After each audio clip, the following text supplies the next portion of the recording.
Back to another episode of the $1 Billion Podcast. And we are here recording in virtual video studio. And so, Matt Ford, you've set up this whole next level of BDP production. So where could you possibly be listening to this show? Yeah. Hello, friends. I mean, I think you can listen to this, first of all, on your podcast apps. I think YouTube. I'm going to try to do YouTube this week. We'll see how that goes. Hold me accountable for that. If it's not up by Sunday, that's on me. Maybe Instagram? I don't know. What do you guys think? Are you I feel like YouTube is a solid. YouTube's I have no idea, dude. This is the first time using this. It could be a disaster. This video might never see the light of day. Why does TFAP get all the love and then BDP? This is a big gripe I have. BDP is just shunned off to the side like some no-name shit podcast. We don't get any of the backing, no support, no resources. I'm going to work hard for you, Matt Greeno. I will make sure this looks good. Matt, we're getting supplanted. Did you guys hear? No, I will tell you why. By our own company, we're getting supplanted. What do you mean? Have you heard of the SPG pod, where they talk about inside baseball of SPG, a big part of BDP? Well, I think Alex needs his own voice and his own space, right? Alex is not a BDP host. He's a regular contributor, but I would never have expected it from my own house. He lives in my house, and he's trying to sabotage my house. Well, I'll be very honest with you, Matt, on why this is the case. Okay. It's because BDP is only for your cool friends, right? And we have this whole show where we're maybe a little too authentic, a little too opinionated, and it makes it such that it's kind of hard it almost causes problems if it becomes too popular. And so it's like, well, let's focus on the shows that we want to be really popular, like the Full Arch podcast or the SPG podcast or the Shared Practices podcast. Like those are the shows that we want to, really let grow in viewership. And BDP is only for the cool folks who can handle the show. We do gatekeep our audience. I do that. That's fine. But we haven't been controversial in years now. I mean, COVID is long since passed. Okay, we talk about very, very basic, very milk dud topics now. So I don't think we're as edgy as we used to be, George. I think we've lost it. I agree with that. I think that we have definitely totally come down, and I think that that's appropriate because I don't want, I care about the company, the $1 Billion Podcast, so much more than the show, the $1 Billion Podcast, in terms of I don't want this show to be a distraction in the day-to-day life of the company. Remember where you're at right now, George. Downloads. Oh, hold on. Yeah. I'm sorry. Okay. I am so sorry. This is different me. That is not who entered the studio. My entire world, for anyone who's listening for the first time, my entire world is downloads, questions divided by downloads. And so our downloads have been up, which is maybe some more cool friends in the crowd. We might crack the 2K. First time that's happened since January. Wow. I wish I could do the effects. I got to figure out the effects on this side. Yeah, we got to get buttons like the audience clapping and all that. But yeah, so and we have one question. So our metrics, let's review. And this is why I had 2 of the 3 metrics be questions related, so that we wouldn't be feeling good about a lot of downloads with an inactive audience. That's not really a win in our world. That'd be like a lot of new patients, but no collections. Exactly. Yeah, we have a lot of inactive listeners, which isn't something we're trying to optimize for. We're optimizing for the BDP community riling us up week in and week out. Yes.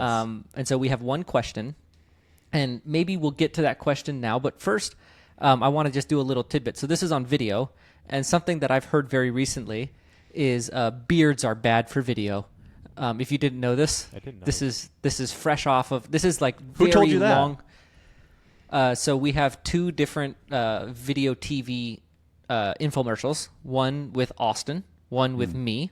I have beard. Austin has no beard.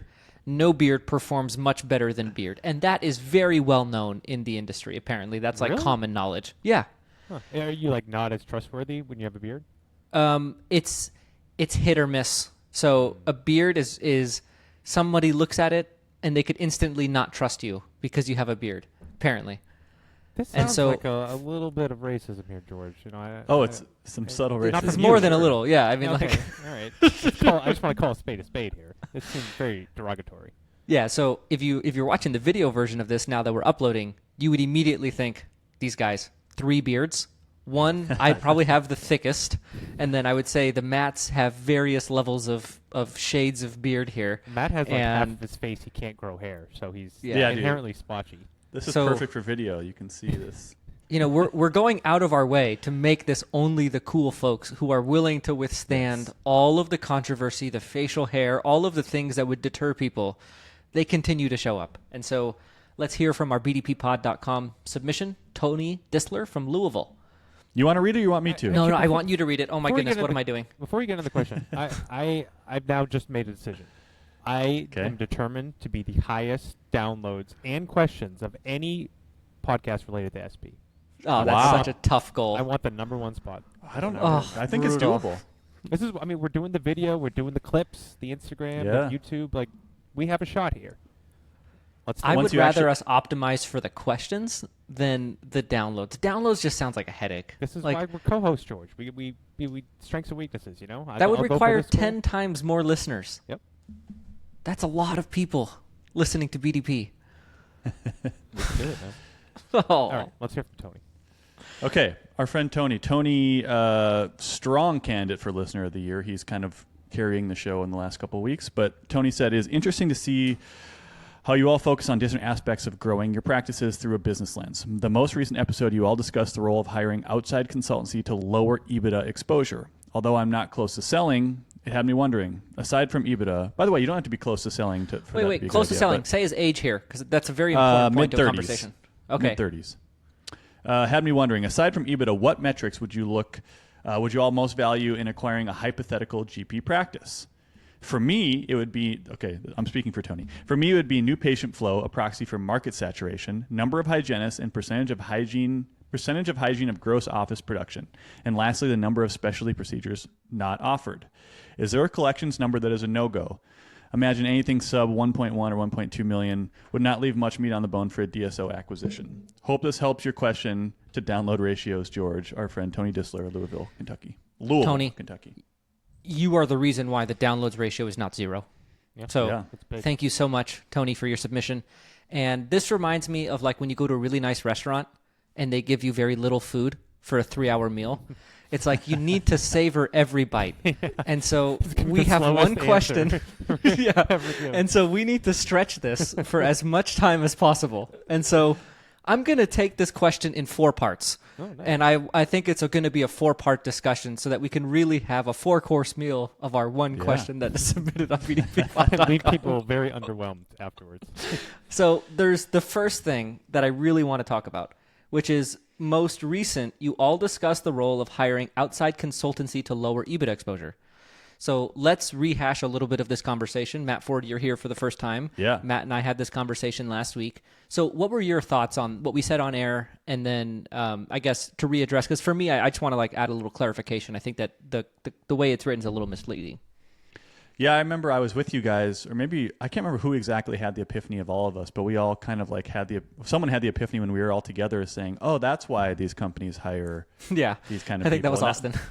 That's why McKinsey is like such a big business, you know, and all these other consultancies is because you get like the highest level information in first of all, in a short period of time, which is nice, I think, for us. But second of all, it's below the line, as they say. Or above Yeah. the line? I can't remember. No, below the line. Below the line. Okay. The title of the episode. Yeah. Yes. Matt G, any additional thoughts on that? No, I mean, I think I know where you're going, George, with how you're going to respond to this in terms of how we wrote it, right? The reason Yeah. is not to lower EBITDA. It's not. Yeah, you don't do it to lower EBITDA exposure. I think It's a that it's like you don't hire consultants to like you.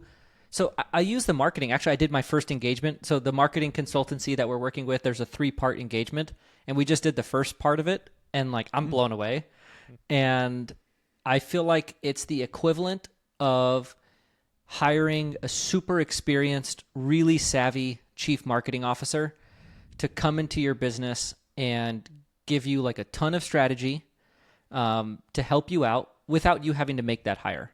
Like that's what a consultancy engagement is. It gives you like a really high level person who you would like to have all the time, but you don't necessarily want to bring on all the time. So you find like a snippet of an engagement.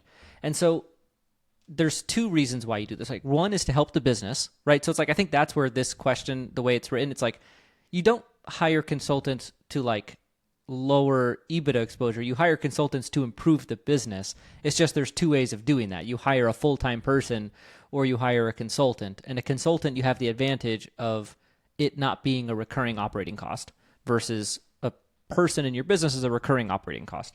And so I felt like that was important to kind of clarify because I felt like the way that was written was a little misleading. Well, is that what you thought I would say, Matt? Yeah, most consultants aren't one time. We have come across one that are recurring that we may be using. Yeah. And I think that it's like, every consultancy is like an initial engagement, well-defined, and then their goal is to do very well in that engagement to earn future engagements, right? But they're all very like one-off decisions. So then the second part of this, which is very interesting.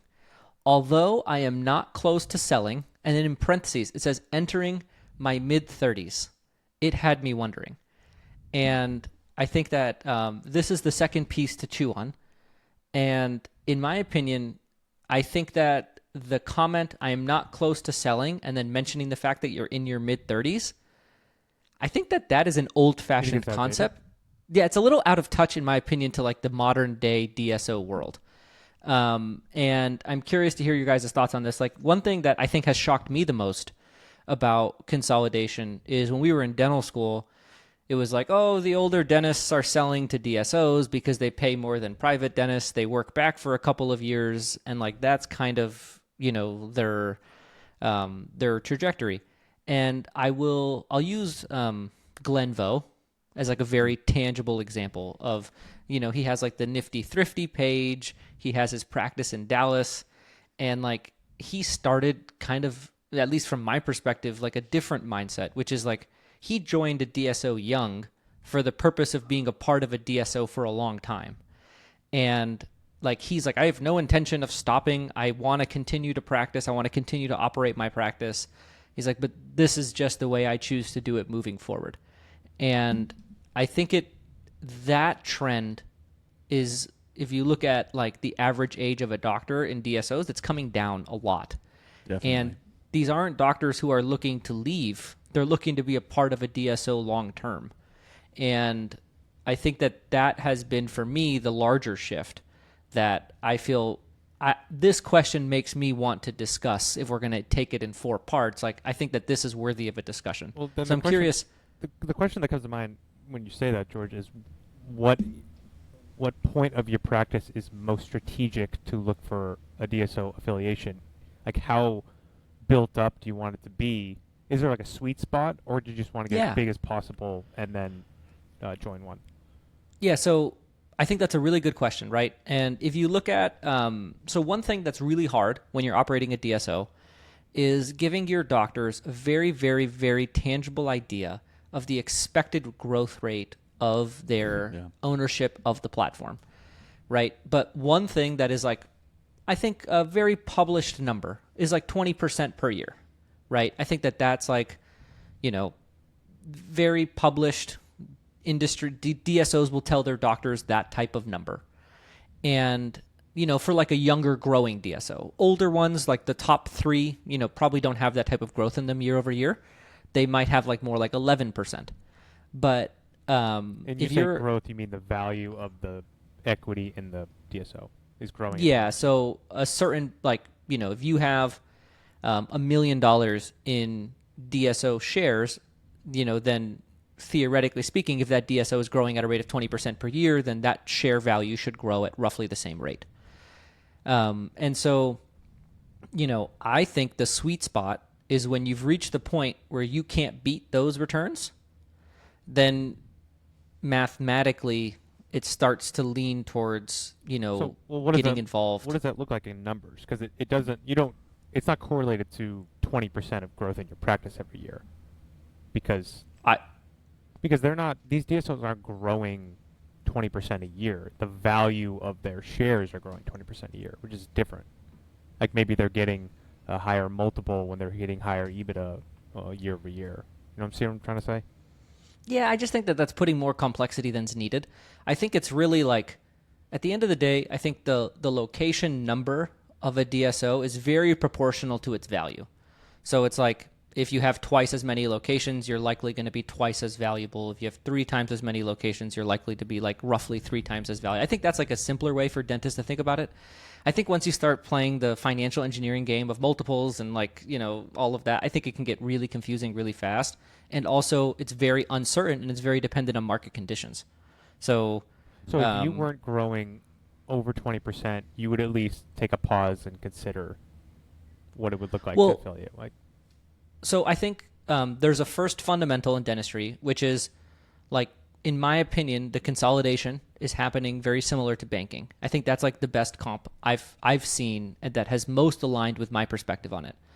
And so if you look at the banking industry, like with time, it's just more and more consolidated, right? So dental is going to be very similar. With time, there's going to be more and more consolidation. And so if I was a dentist, I'd be like, okay, well, like, does it make sense for me to continue to own my practice privately long term? If it does, then you keep doing that.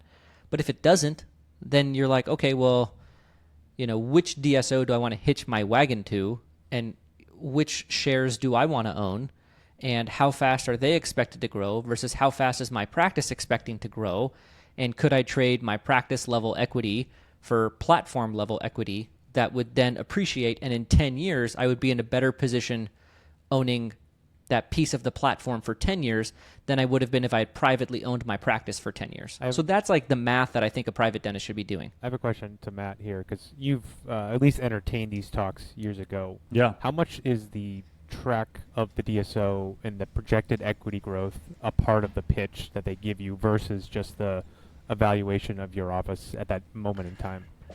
The interesting thing is when I was looking, I don't actually think it was that much. This was, 3 years ago. I don't think it was that big of the discussion. I think now if you're talking to DSOs, this is 90% of the pitch probably. Wow. I think George hit the nail on the head. I think the whole paradigm shift of thinking about where you want your career to go, to me is, I think, George, you just said it. Where do you want to hitch your wagon long term? Which platform do you think can give you the returns that you're looking for long term? Because at a certain point you will, you tap out in a single location. And I actually think that the math does work out, like the 20% growth like George was talking about. I think if you can't continually get that in your own practice, year over year growth, which you can for the first, 5 to 10 years probably, maybe, depending on your practice and location, then that is the time to kind of start looking, and you're going to see the number go down and down and down. I think this leads into a really interesting conversation that, George, you brought up a couple days ago about people in general working for DSOs.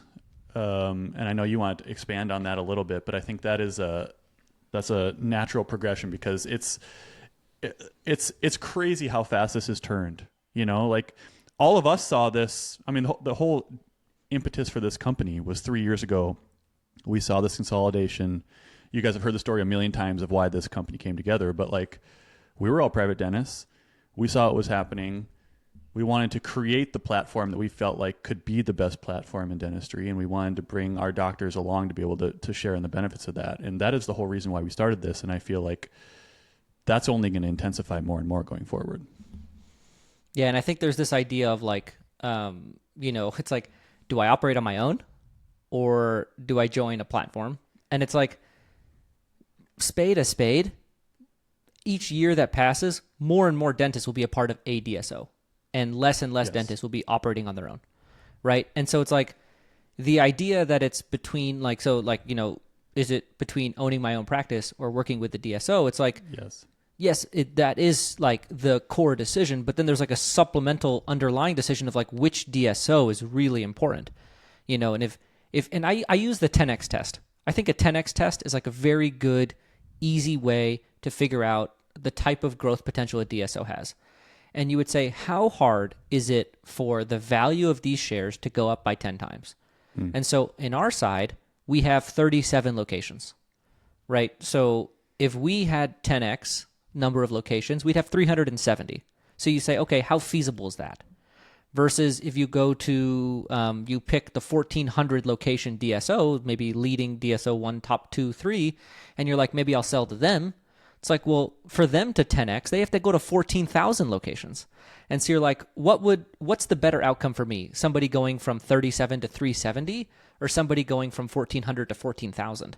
And it's like the 10x test for me is like a very easy, like fundamental way to assess, okay, what's the relative growth potential that the platform has at my entry point? Because where you enter the platform has a lot to do with your long-term outcome.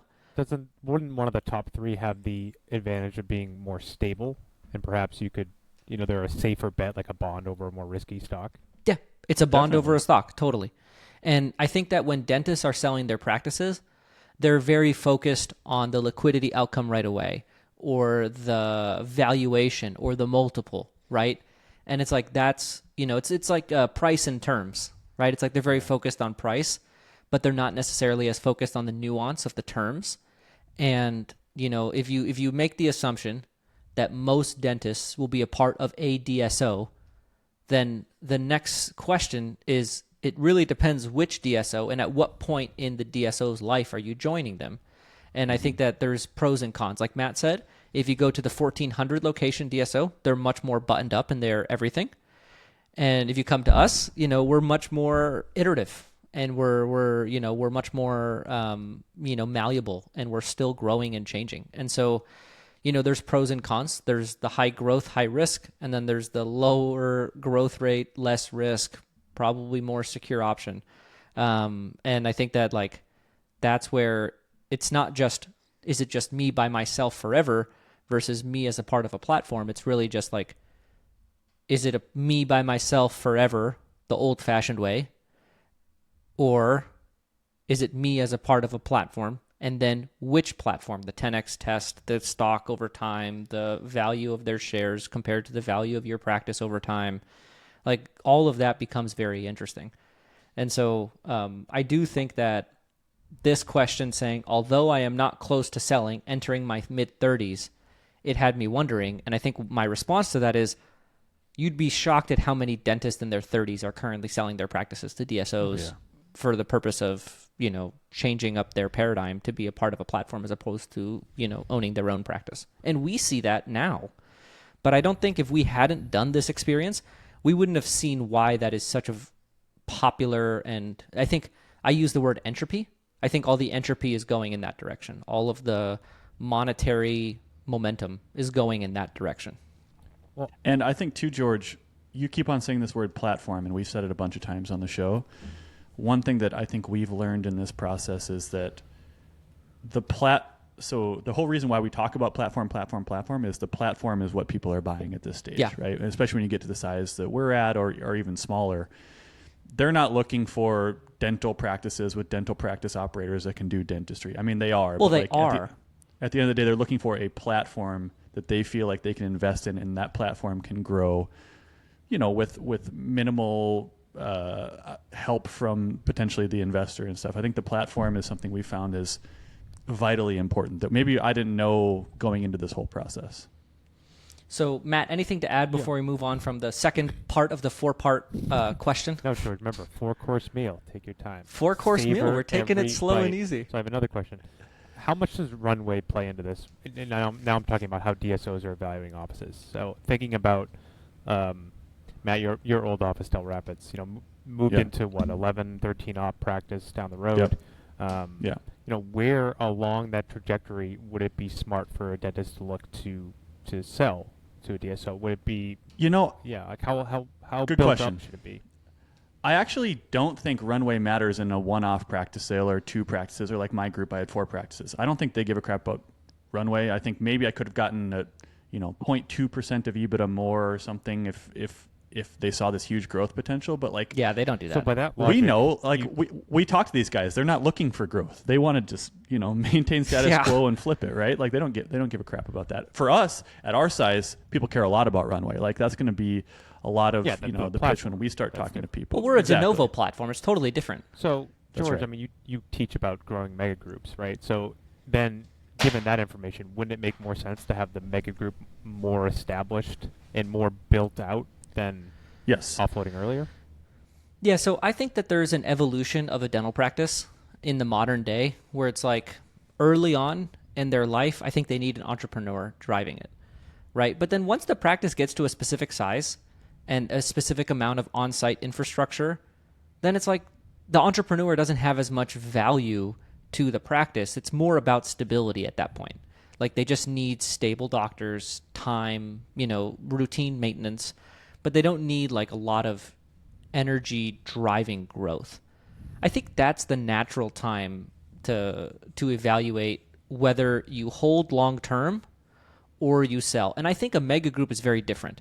So I think a mega group is one of those types of practices that I do think long term privately held. I think it does make some level of sense for the right person, but I think that like I say that, and everyone I know that has a mega group at some point has sold. So it's too like enticing, man. Yeah, so it's like I keep saying that, but everyone that is in that situation has chosen to offload it. Market factors here too, because some of the ones we knew that were in that position were at the height of when things were crazy. The 2021 interest rates were 0 in 2021, getting giant multiples. That's not the case anymore. So how much does market come into play here too in these kind of decisions for a dentist looking to potentially sell? 100%, right? I mean, yeah, like if you're getting a shitty offer based on interest rates and, kind of market conditions in the present day, then yeah, I mean, you might be more tempted to hold. But like if you're one of those dentists who maybe was reaching burnout and it's 2021 and somebody thinks they're about to recap and, they throw a number at you, then you're going to, you might think differently about that. And I think that that's what happened to a lot of people that we knew that had larger practices that they owned themselves. And I think that, the market conditions is interesting because one of the big benefits of acquiring these larger established practices from a DSO's perspective is once you've brought them in, you almost inherit their historical financials. So it's like, even though they weren't a part of your company, that's considered part of your history in the market. And I think that is where a lot of the, I'll call it unsustainable.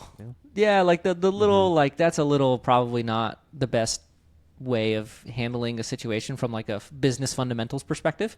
I think that comes in with importing historical financials from an acquisition pre your ownership and accounting it as your financials, which is pretty commonplace for acquisition platforms.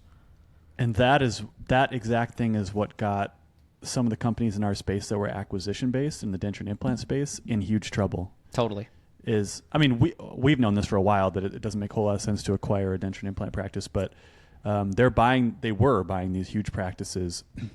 And now, as far as we know, we've heard that pencils are down and there is no one really buying these larger denture implant practices do you guys in the country. We can say the name. Do you guys know much about what happened with them? I mean, they were the hot new name, and but they had a ton of money to spend, man. Yeah, there was this one group, we'll call them Sideline. And that's good. Because that's where they are right now. Well, that's a good one, George. Yeah, that's good. If I had the I would do it. Yeah, so Sideline had a tendency to like get all of these. They wanted to compile dentures and implants type implant dentistry practices and have like this heavy acquisition platform. And so they go out and get all of these like really high performing doctors to agree to these very, very favorable terms to sell them.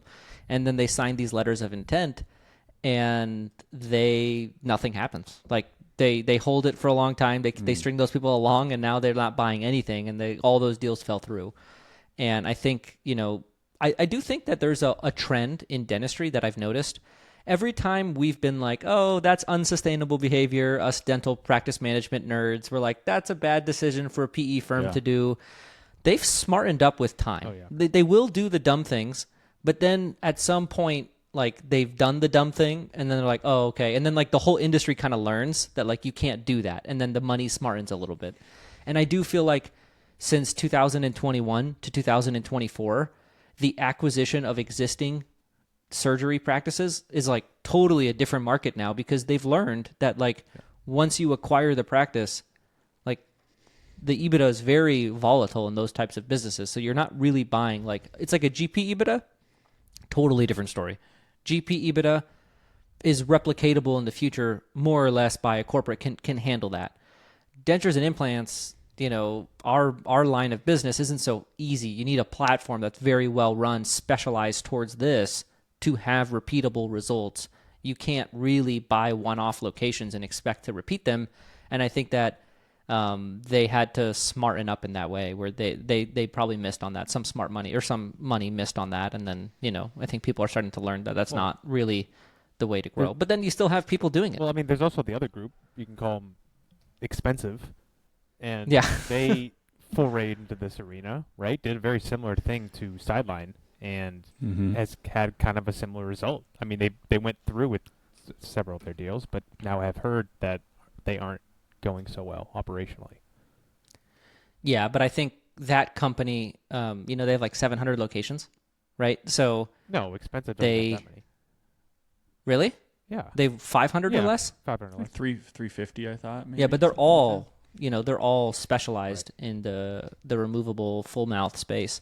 And I think that again, like if you're one of those dentists selling to expensive, then it's like are they going to go from 300 to 3,000, like of their current model? Probably not, right? And so it's like from a dentist perspective, it's probably not the best decision. And then also from their perspective, it doesn't really make a ton of sense because once that dentist leaves, then it's very, I hadn't thought about that, George. It's very interesting. It kind of makes sense. I almost feel like there's this passing of the guard right now that's happening that we're going to look back and say, oh yeah, that's when kind of it was changing between, a company like MB2, right, was the darling of the acquisition for the last, 5 years, right?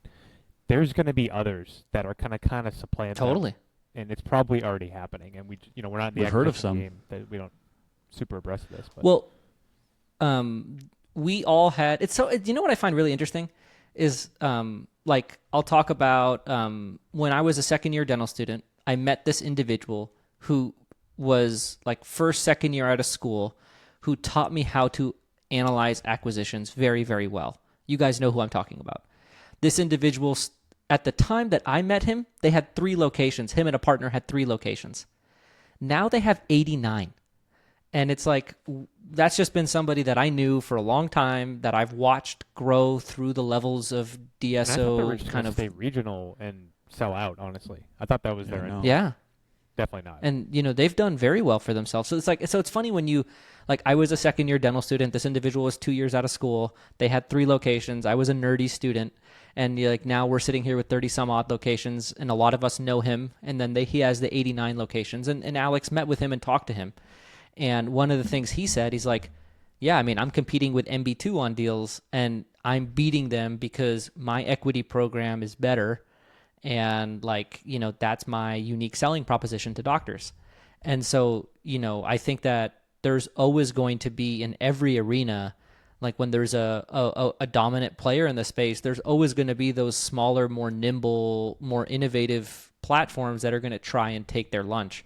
And, it's interesting that we are seeing a turn in it being more favorable. It's easier for a smaller platform, right? Like we have 37 locations. Like it's very easy for us to show the future potential compared to somebody who has 750 locations. You're like, all right, like, the 10X test isn't necessarily something I may be like pounding on the table talking about, because then they're like, are they going to go to 7,000 locations? Like, it's like, so I think that is where an advantage that the younger, and I think the smaller DSOs may always have that type of advantage. And that's something that as we get larger, we need to continue to innovate on so that we can continue to be the best place. Could you say and that I think a big differentiator could be a platform that can grow EBITDA so you can get that 10x return without 10xing the number of locations? Wouldn't that be a pretty unique selling point? Yeah, definitely.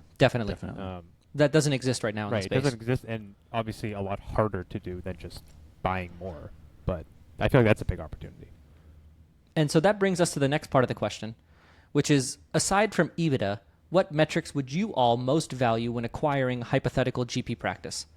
And this is something that we've talked about a lot, because like all 3 of us who are on here talking, like our experience in ownership is on the GP side. And we teach a course teaching people how to snipe really good acquisition opportunities.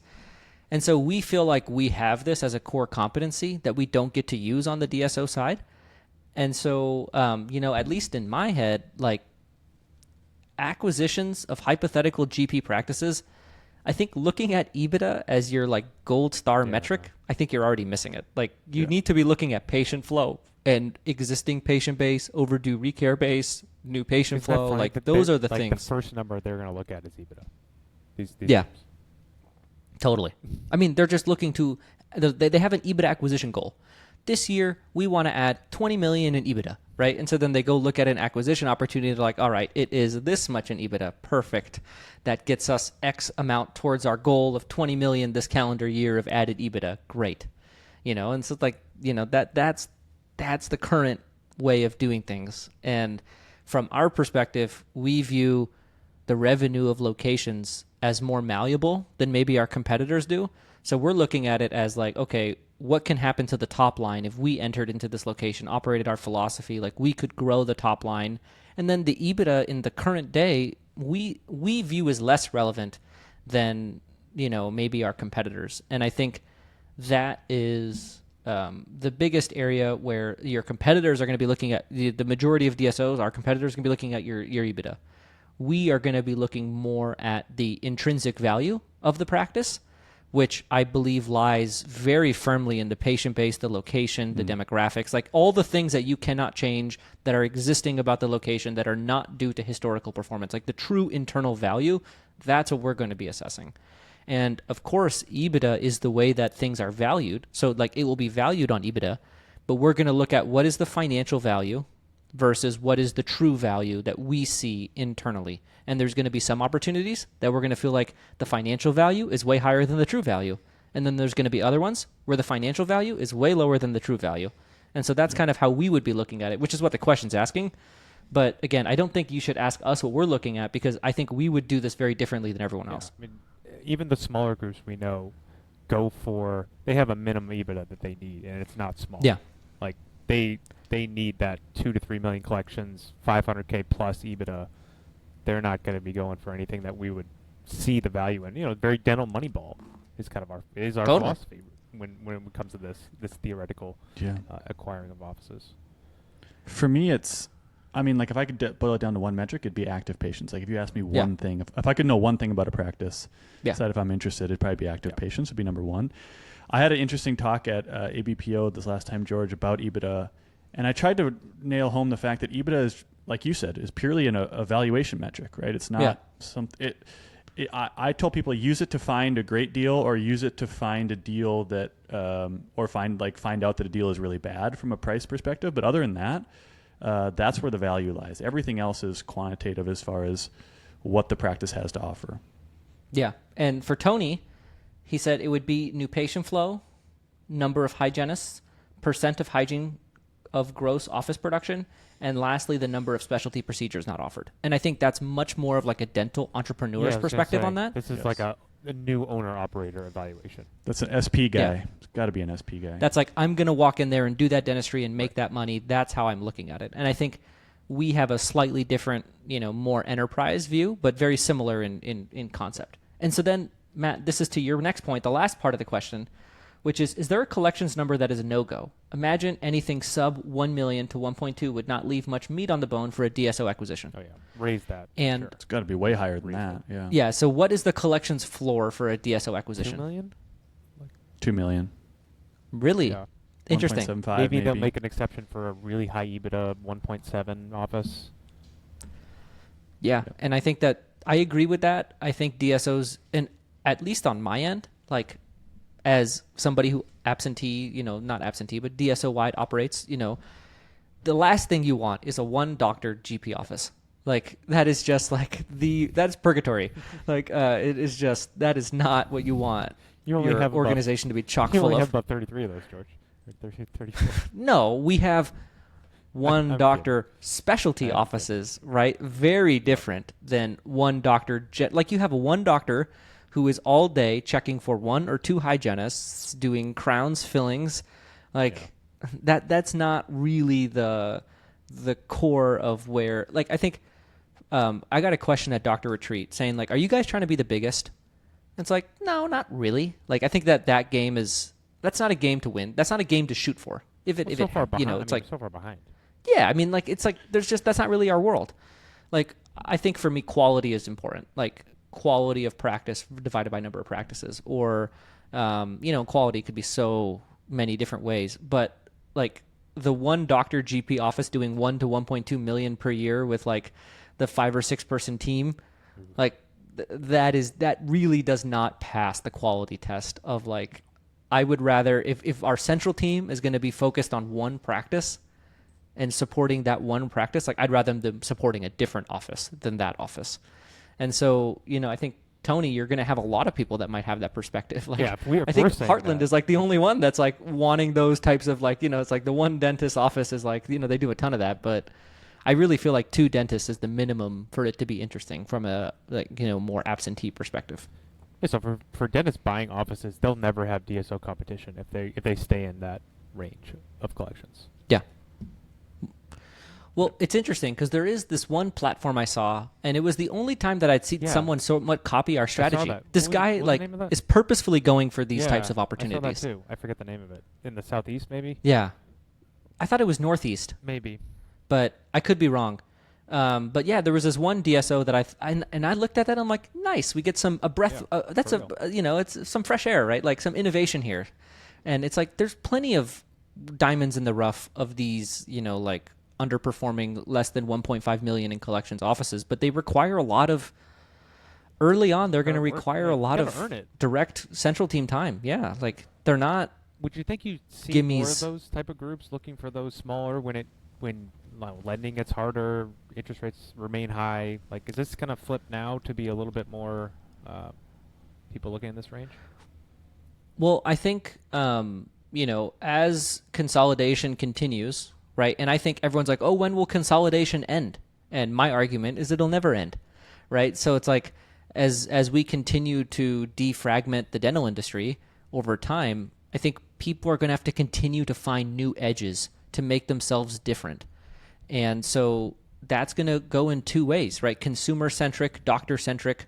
Like, people are going to continue to innovate. And we've seen that. We've seen, like, there's so many cool, like, DSO. Like, there's this, like, dental optometry concept where they're, like, marrying 2 different specialties together. There's this guy who's acquiring these, like, smaller GP offices. There's, new acquisition platforms that are offering way more holdco stock. And so it's like, I think as consolidation continues, the patient is going to keep getting more and more convenient, commoditized access to care. And I think the dentists are going to continue to have more innovative places to work and more like variety of platform types. That's what seems to be happening right now. And to that point, I think it is going to be the new groups. I think if you think about, Matt, the older groups, like if they have a 20 or 30 or $40 million EBITDA goal per year, how many $250,000 EBITDA practices do they have to buy to hit that goal? Like it's not even possible, right? So it's got to be the new groups, and I think that's exciting for dentistry. Totally. So we've taken the whole question. That was a savory one. So we took one bite at a time, and we got through the whole question.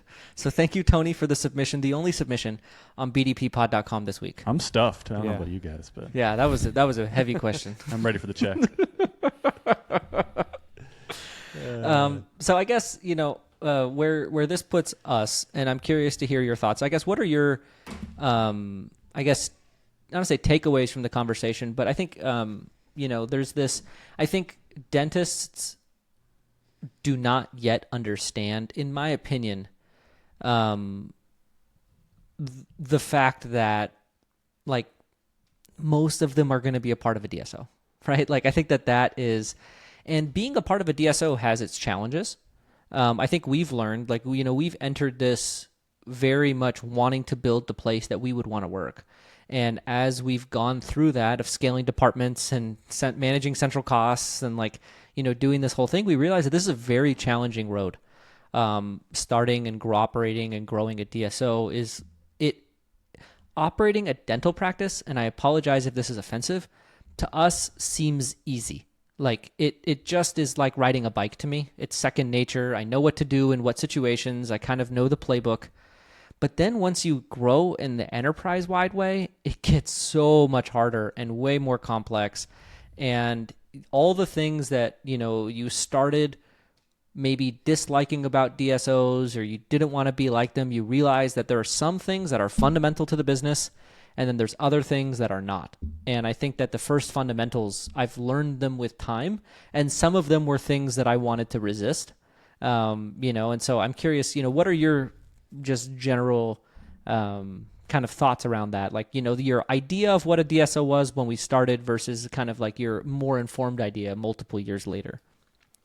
Yeah, I think of a guy like Steve Vorholt when I think of this question, who was an associate, then had his own practice as a GP, and then, did the implant pathway thing, and then did a traveling surgeon where he had his own business and did that. And now he's joined SPG and has a prominent role in our company. And I feel like I'm speaking for him, and Steve, sorry if this isn't true, but I feel like he's really hitting his stride. I mean, like, this is like, he's in his element right now. Like, he even said on a call yesterday, look, like, the clinical part of my day is 10% of my job, and he's doing so many other things, but like, he's really good at the other things. Yeah. And that exists because, again, back to the whole platform conversation, we have the platform for him to express himself and get all of his, info out that other dentists need to see. So yeah, I mean, the whole DSO, non-DSO thing, it's not DSO versus private practice. And it's not a negative connotation. Like, this whole comment that like everyone will probably be a part of a DSO at some point, like, that doesn't have to be a bad thing, right? Like, it just is what it is. Just find the best one, pick the best one, make the most money. Like, that's the bottom line. Matt G? I didn't have anything come to my head with this answer. I don't know. I feel like I'm so in it. I don't remember before what I expected. Well, what was your perception of DSOs when you were in dental school? Little Matt Green. They were evil, and I hated them. Like, I mean, I'm an SP from day one. I mean, I was private practice stamping on my forehead. But, then I realized over time I didn't like doing dentistry. So there's not a lot of roads you can take in dentistry without doing dentistry. So led me here. Well, and I think that, Matt, it's very interesting because I think, like, at least on my side, I was very afraid to publicly state that shared practices was pivoting in this direction. Like, I was very worried about the backlash of that. And I think 3 years later, I look back and see how progressive and ahead of our time in a way that kind of was, because now we are, really the first podcast audience turned DSO network of doctors. Like, I think that we're the first to really do that. And I see now there's a lot of people trying to do that. We weren't the first with the idea. There is another segment that's, taken about 8-9 years to get it going, and they still might. Yeah. It's coming. I promise you. Yeah, I remember we were in our first year, and I was talking to these, we'll call them competitors, friends, whatever you want to call them, and they were like, "Yeah, we're doing our DSO," and it's like, great, like, come join us, like, and we even offered to help. We're like, hey, we have all this central infrastructure, we could help you and do this together, and they thought we were dumb. We thought there were less than bugs on the bottom of their shoes. Some other fella, and. 2 years later? So then it's like 2 years later, you talk to them again. They're like, yeah, we're still doing our deals. But it's just still a conversation. Like, that's really all it is. And I think that is, it's tough. Yeah. It's very, very tough. Now more than ever. I mean, we're going kind of through it's through super stuff, hard. Up and downs. My wife calls it the roller coaster that we're just strapped to. So there's a lot of good days. There's a lot of bad days too, though. It's a lot. Totally. So I guess the last thing I want to... I have a question just based on that. Like, George, and you can take this at the end if you want to, but speaking of this, I feel like so many things in my life specifically are waiting for interest rates to go down. Like, there's a lot of things, personally speaking and professionally for our company. Do we have any update on that? I used to love when you guys talked about interest rates and economy and stuff. Well, it got boring because it's higher for longer, right? It's like, well, how long? Like, it's like you can't keep talking about like the same thing, right? And I feel like, it's crazy. When you look at the estimates for what they thought was going to happen this year, they were like, oh yeah, first cut in Q1, then it's like aggressive cuts, it's election year. And one thing I'm very pleased with, I'm actually pleased that the Fed is willing to do what's necessary. Like, I was of the camp, if you listen to this episode, this podcast years ago, I would say long-term inflation is coming. the Fed has a history of, I guess the government in general has a history of kind of doing the short-term gratification thing. And I thought that would push them towards, like cuts before it was time. And I don't feel like they've done that. I'm complimentary of how long they've kept rates high.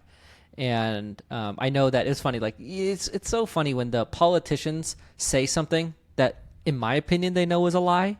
And like Yellen years ago was like, inflation is transitory. And like last month she cleaned it up and was like, I was wrong about that. It's like, no shit. Of course you were wrong about that. Like everyone knew you were wrong about that when you said it. And so I think that from my standpoint, I'm surprised by how long they've kept rates high.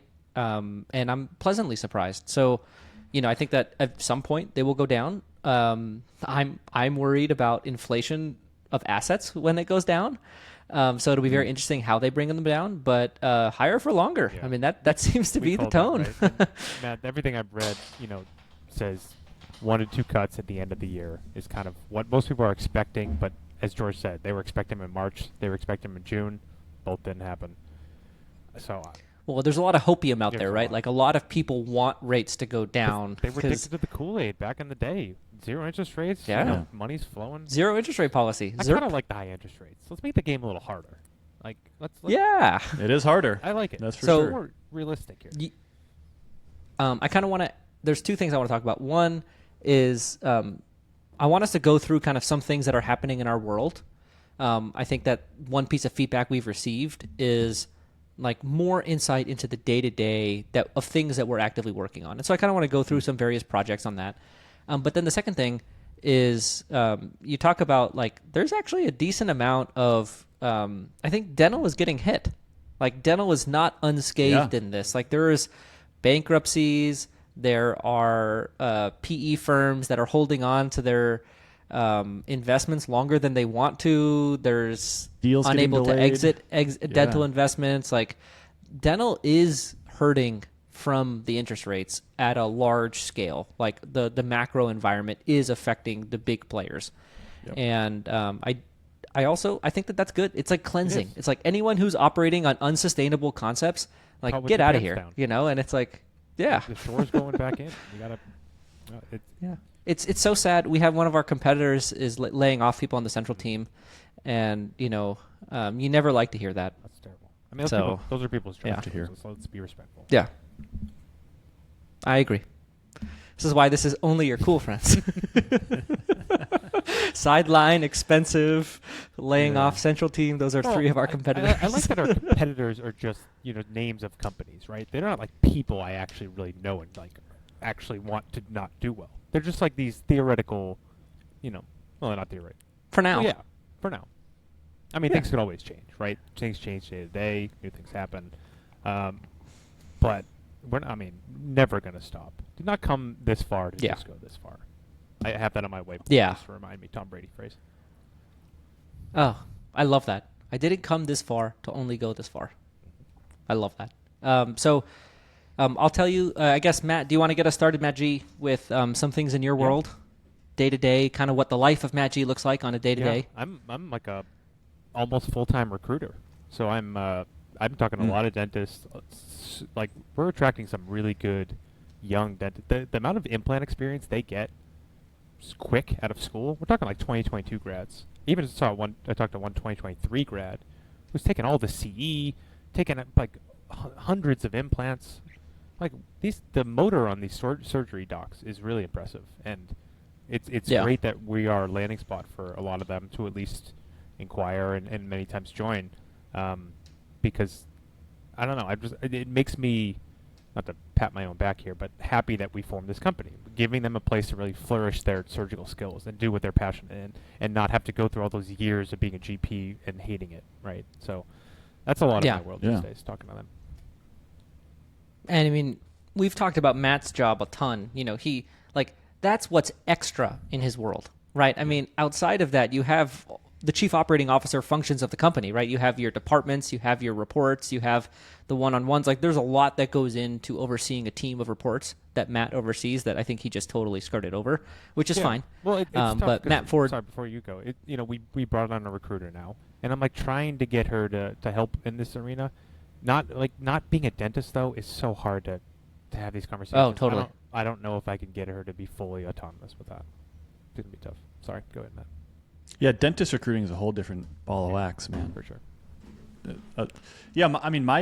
My day is a lot of vendor relations and talking to my direct reports. So my direct reports, it seems like, have stuff that come up fairly often. So I talk to people about, ordering and procurement and things potentially, equipment breaking at our offices or something happened at one of our offices that we need to fix. And so those things happen quite a bit. So I'm constantly talking with them. I mean, I'm excited today. We have our central team all hands call today that our CEO Alex Sharp is, I'm sure, currently preparing for right now. That those are always really great, getting everybody on the same page. But yeah, I mean, the day is calls. Like today is central team all call. Then I have 3 vendor calls at the end of the day talking about potential partnerships down the road. And I always try to keep. I never try to burn bridges. I always try to keep, vendors, at arm's length. So if it ever makes sense for us to work together, then that's great. And Matt, do you want to talk about we just rolled out the centralized lab to our doctors last night or 2 nights ago. So do you want to talk about that? Yeah, no free ads, but shout out to Barksdale Dental Laboratory in Huntsville, Alabama. Great people, great guys. They really get the business. They're super supportive of us as people and as a company. I feel like we got an absolute slam dunk deal. Our pricing is great, but the pricing is one part of the negotiation that I found, especially when you're talking about labs. It's not the biggest part. A lot of it is support, making sure the doctor has someone an actual human they can speak to. If you're using a company like our other old lab, I guess I could say the name Glidewell, trying to call the technician working on your case is like, I mean, they probably don't even speak English. Like it's hard, right? Barksdale, a big part of our negotiation was like, look, our doctors, they demand a certain level of like communication and clinical excellence that we need from a lab. And we went through a lot of labs and checked out a lot of them. So not only we get the price point, we got some really good, cool tracking features, George, that you're going to love on the on the finance side. On the finance side, the operations is going to be so much smoother. For example, like there's a safeguard that if one of the cases is under reduced after it goes to the lab, it's going to automatically spark an email to Steve Vorholt and maybe even like the clinical mentor of that region, just to see like, hey, what happened in this case? Is there something that potentially could we have avoided this somehow? If not, how do we want to handle this going forward? So there's a lot of cool stuff like that. The warranty is great. So yeah, I mean, those deals take a long time too. I mean, we've been talking for 3 or 4 months, and finally getting something over the finish line that we just got is really, really rewarding. Yeah. So I think if I had to describe what I do in the simplest way, I would say finance, marketing, and center field. I feel like finance and marketing are like very tangible, direct oversight that I do. And I think a couple of things we're always working on projects in each of those. And so I think one of our core values, probably the core value that I'm most passionate about, is constant improvement. And so I always make sure that in each department we are leveling up our game. So like very recently we worked on how we present doctor comp, and like we've revamped that process, and we have like a clean PDF that should answer doctors' questions more easily on understanding their comp. Another thing is like forecasting, matching forecast. Like that's another project we're working on. So, finance, that has been a process for me. And, I think that at this point, it's a lot of oversight. And so I oversee finance. And then marketing is where I have more active involvement now. So, I'm doing a lot to do more large-scale changes to our marketing. One of which is we're going to be bringing the SPG brand more forefront in our marketing moving forward. So from a consumer-centric perspective, We're really redoing our messaging and our branding, and how I think that we have so much unique selling proposition to the patient that they don't hear about. And like Matt just said, hey, we're getting these recruits with tons of implant experience and these really, really, really talented surgeons. And it's like, do the patients know that this is a group of offices that it's like all really good doctors who all work here because it's a great place to work? Like, probably not. Maybe we should be telling them that. And so, we're really redoing what we're sharing with patients and the story and the brand and the A to Z experience that they have before they walk into an office. Like, that's where I'm really walking and focusing on right now. And then, we have our rocks each quarter, again, in the theme of constant improvement. And then Centerfield, I always take on projects that I think are needed. And one is a data centralization project. So we have the marketing data, you have finance data, you have business intelligence data, you have Matt's operational data with the patient trackers and everything that we do at the practice level. And it's like, we don't have one place where all the information sits. And that's a big project I'm taking on right now, is making it so that we have one place where all of the information is imported, everything, we have one source of truth and information. And that's like a 5-month project of regular meetings, following through, very technical. And I take on those types of things where I feel there's a need. I'll usually take on, I call it Centerfield, right? But it's just something else. So that's kind of, I guess, a little look into what I do on the day-to-day relative to SPG. So I hope that was a good episode. We had one question, so thank you, Tony. You gave us 35 minutes or so of four questions, really. Yeah, it was we took it in 4 parts. It was great. And so bdppod.com, folks, help our stats. And shout out to Stephen Vorholt. The Full Arch podcast has the most downloads it has ever had. And shout out what's the course name, Matt? You want to shout that out? Oh, yeah. No, we need to do that next episode. So yes, why don't you do a little bleep right now, and then it's going to be our ad at the beginning of next episode.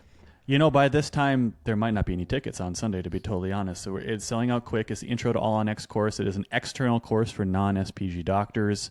It's freaking $495 for 16 units of CE. It's in Scottsdale, November 7th and 8th.